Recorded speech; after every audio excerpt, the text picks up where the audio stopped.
माझ्या ज्ञान न्यूज, नवा दृष्टिकोन, नवा विचार।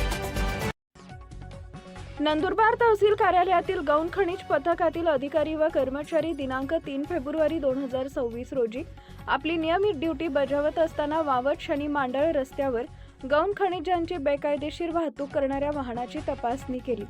तपासणी दरम्यान संबंधित डंपर चालकाकडे कोणताही वैध परवाना आढळून आला नाही। यावेळी डंपरचा मालक राहुल पाटील यानं पथकातील मंडळ अधिकारी रवींद्र घोडके यांच्यावर लोखंडी पाईपनं जीवघेणा हल्ला केला, तसेच त्यांना अश्लील शिवीगाळ केली। या गंभीर घटनेच्या निषेधार्थ आज गौण खनिज पथकातील अधिकारी व कर्मचाऱ्यांनी माननीय जिल्हाधिकारी नंदुरबार यांना निवेदन देत संबंधित आरोपीवर कठोर व तात्काळ कायदेशीर कारवाई करण्याची मागणी केली आहे।